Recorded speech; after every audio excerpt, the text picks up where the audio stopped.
தமிழக சட்டப்பேரவையில் இடைக்கால பட்ஜெட் இன்று தாக்கல் செய்யப்பட உள்ளது. அது குறித்து கூடுதல் தகவல்களை தருகிறார் நமது செய்தியாளர் பாஸ்கரன்.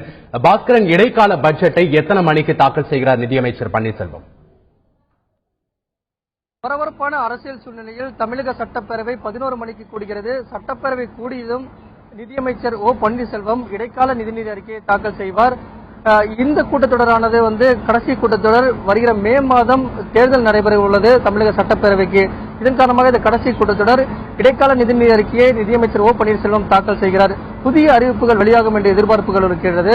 விதியின் 110 கீழ் தமிழக முதலமைச்சர் பல்வேறு அறிவிப்புகளை வெளியிடுவார் என்று எதிர்பார்க்கப்படுகிறது. கடந்த 5 ஆண்டுகளுடைய சாதனையை பட்டியலிட்டு அதனோட சாதனைகளுடைய எந்த அளவு கட்டத்தை எட்டியிருக்கிறது பயனாளிடம் என்ற கருத்துக்களை இடைக்கால நிதிநிலை அறிக்கையில தகவலாக பட்டியலிடுவார் ஓ பன்னீர்செல்வம் என்று எதிர்பார்க்கப்படுகிறது. காரணம் என்னன்னா, அதாவது மடிக்கணினிகள் குறிப்பாக பள்ளி கல்லூரி மாணவர்களுக்கு சென்றடைந்திருக்கக்கூடிய தகவல்கள் ஏற்கனவே தமிழக அரசால் வெளியிடப்பட்டிருக்கிறது. அனைத்து பயனாளிகளுக்கும் மடிக்கணினிகள் உள்ளிட்ட பல்வேறு விலையில்லா பொருட்கள் மாணவர்களை சென்றடைந்திருக்கிறது என்ற பல தகவலை தமிழக அரசு வெளியிட்டிருக்கிறது. அதே போல விலையில்லா கால்நடைகளும் பயனாளிகளுக்கு சென்றடைந்திருக்கிறது. தமிழக அரசின் சார்பாக மேற்கொள்ளப்பட்ட திட்டங்கள் இறுதி கட்டத்தை எட்டியிருக்கிறது. அது குறித்து பல்வேறு தகவல்களை நிதியமைச்சர் ஓ பன்னீர்செல்வம் அதற்கான நிதிகள் எவ்வளவு ஒதுக்கப்பட்டது, அந்த நிதிகள் எவ்வளவு செலவு செய்யப்பட்டது போன்ற தகவல்கள் இந்த இடைக்கால நிதிநிலை அறிக்கையில் தாக்கல் செய்வார் என்று எதிர்பார்க்கப்படுகிறது. சரியாக 11 மணிக்கு தமிழக சட்டப்பேரவை கூடுகிறது. சட்டப்பேரவையின் கடைசி கூட்டத்தொடரான இதுல எதிர்க்கட்சிகள் எந்த மாதிரியான பிரச்சனைகளை கிளப்ப திட்டமிட்டிருக்காங்க?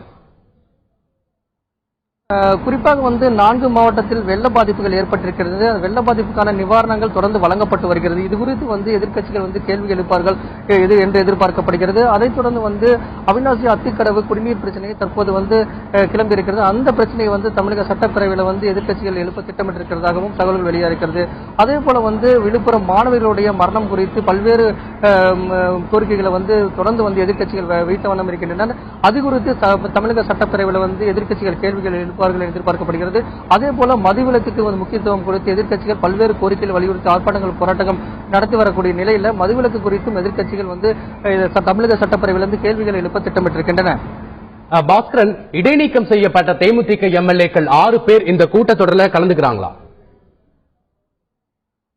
தேமுதிகவுடைய துணைத் தலைவர் மோகன்ராஜ், கொரடா சந்திரகுமார், தினகரன், சேகர், பார்த்திபன், வெங்கடேசன் உள்ளிட்ட 6 பேர் தமிழக சட்டப்பேரவையில் நீக்கம் செய்யப்பட்டனர். அவர்கள் அதை எதிர்த்து உச்சநீதிமன்றத்துக்கு சென்று ரத்து செய்யப்பட்டு, அதாவது தமிழக சட்டப்பேரவையிலிருந்து நீக்கம் செய்வது ரத்து செய்வது அந்த தீர்ப்பினுடைய நகல்களை தலைமைச் செயலகத்தில் இருக்கக்கூடிய சட்டப்பேரவை செயலாளர் உதவியாளரிடம் நேற்று கொடுத்து தமிழக சட்டப்பேரவையில் தங்களை அனுமதிக்க வேண்டும் அப்படிங்கிற கோரிக்கையை முன்வைத்தனர்.